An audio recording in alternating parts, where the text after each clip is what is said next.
Good evening. You are tuned in to AWANI Tonight with me, Cynthia Ng. An Israeli national was charged today in the Kuala Lumpur Sessions Court with firearms trafficking and possession without a firearms permit.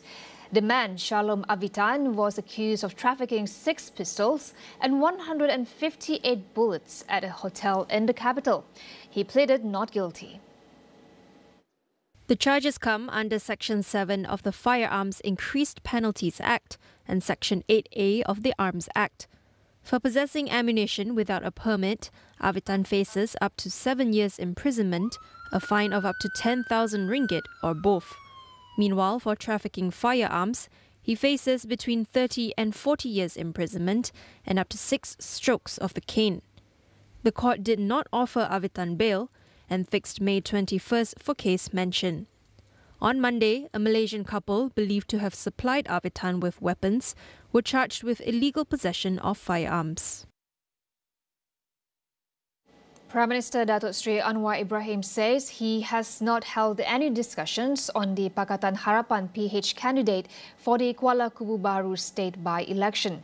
The seat in Selangor fell vacant following the death of its 3-term assemblyperson Lee Ki Hyong of DAP on March 21st. Ki Hyong, 58, died after battling cancer for several years. The Election Commission has fixed May 11th as polling day for the by-election, with nominations on April 27th and early voting on May 7th. Anwar was speaking to reporters after attending the Hari Raya Aidilfitri feast and Friday prayers at Masjid Bandar Utama Batang Kali today. A total of 1,288 road accidents were recorded nationwide on April 11th. Police also revealed that 16 deaths were reported on the 4th day of Op Selamat, which was launched in conjunction with Hari Raya Aidilfitri celebrations.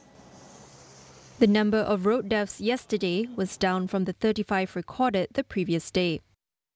Police also expect traffic to be heavy on Friday as people return from their holidays to the city.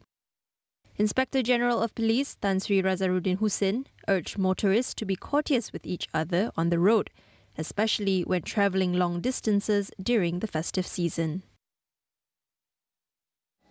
With rapid digitization, there is a growing awareness of the need for data literacy, but many organizations have yet to unlock the true potential of the data they have at their disposal.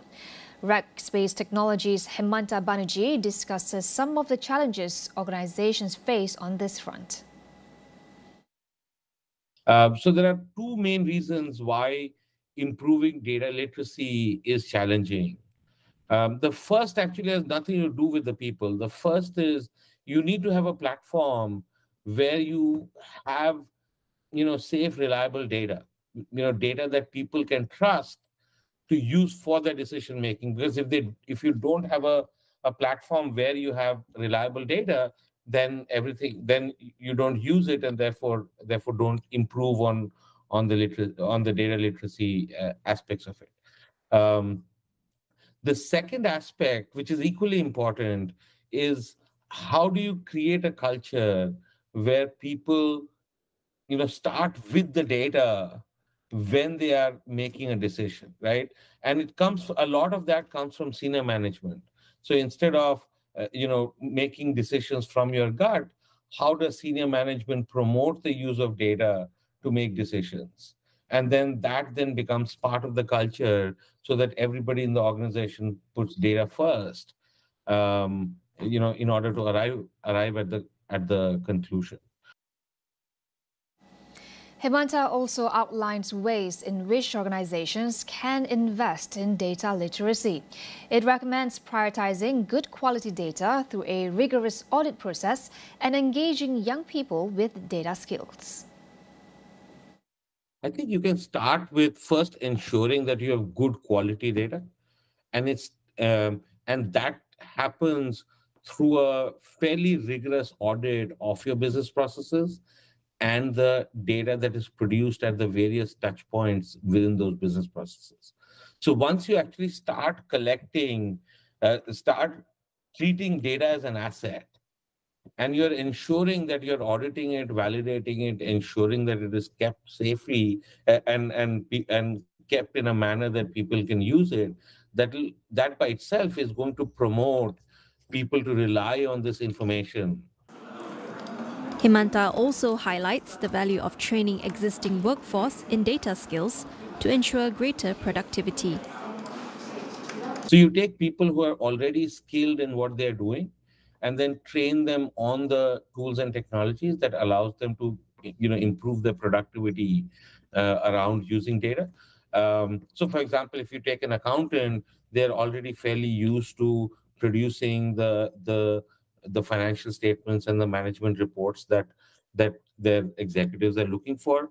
How can we empower them so that they can produce this information in 5 minutes instead of taking 15 days to do that, and then spend the rest of the time more in analysis and value-added activities. I think once people realize that it frees up so much time for analysis and actual decision making, I think it becomes a very natural selection. So instead of hiring IT people and then asking them to learn all the different aspects of the business, I think it is probably better to take people who are good in the specific aspects of the business and then train them on these technologies so that they can improve their productivity. I would say the second aspect is to, if you look at the youth, a lot of young graduates coming out of universities today have, as part of their undergrad education, whether it is in finance, accounting, economics, supply chain, business, they are being trained in applying, um, decision science or data science skills as part of their profession. So working with the youth in their organization to adopt these principles in their day-to-day processes, and then getting the people, and through that, enabling the more experienced people to benefit from that, I think will be a very symbiotic kind of relationship within the organization, and it will probably help both the generations to be more effective. We'll go for a quick break. Stay tuned for more.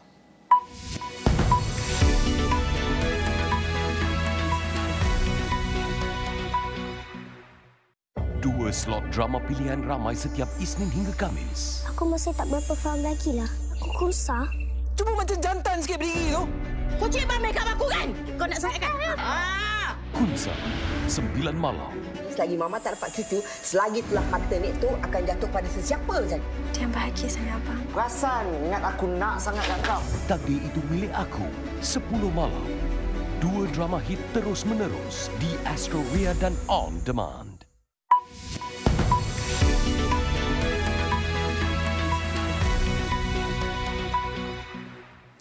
Welcome back. The United States has imposed travel restrictions on its diplomats in Israel amid fears of an imminent attack by Iran.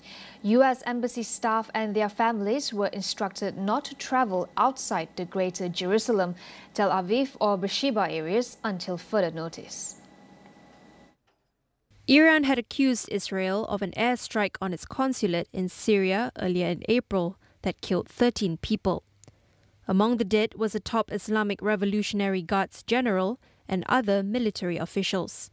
Although Israel has not directly claimed responsibility for the attack, it is widely believed to have been behind it. Iran has since vowed to retaliate, and officials in Washington are now trying to dissuade it from doing so. This is to prevent the outbreak of a wider regional war. U.S. President Joe Biden also warned that Iran was threatening to launch a significant attack, vowing ironclad support for ally Israel.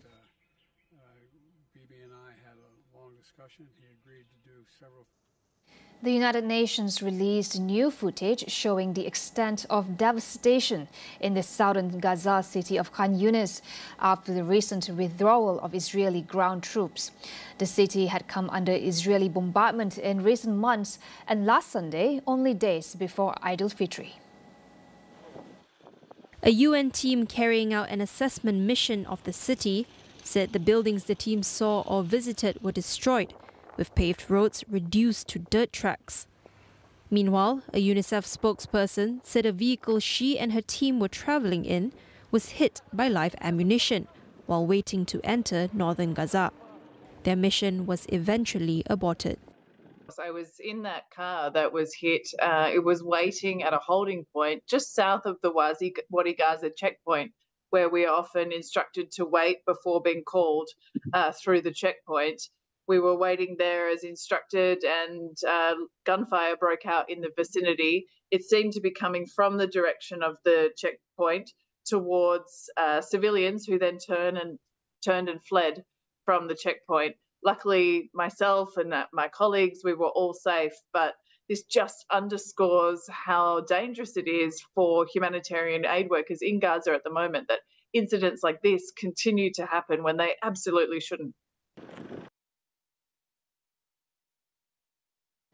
Social media giant Meta is facing calls to reverse its decision to lower the minimum age for using WhatsApp.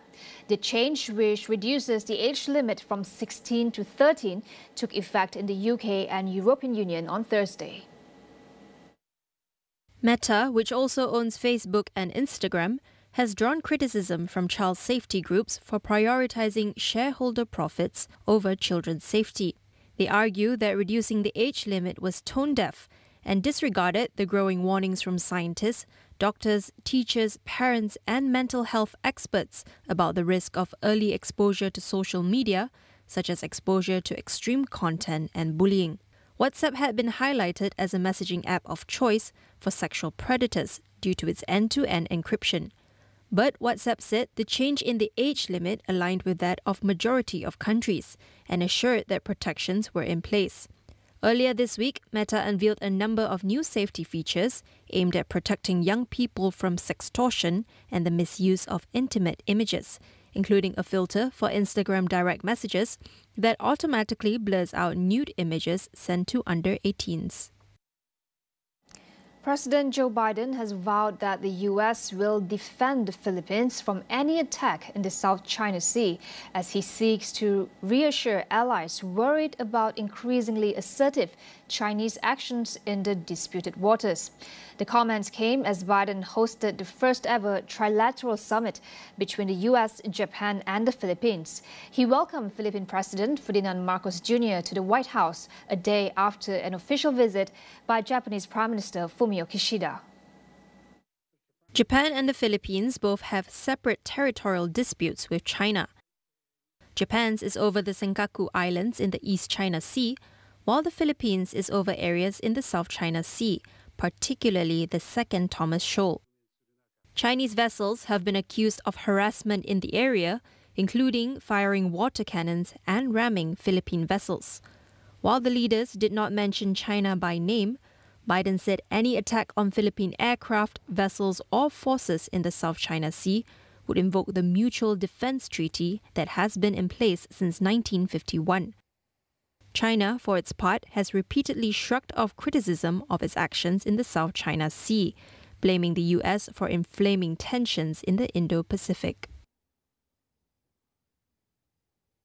That wraps up AWANI Tonight. I'm Cynthia Ng. Thank you for watching. Good night.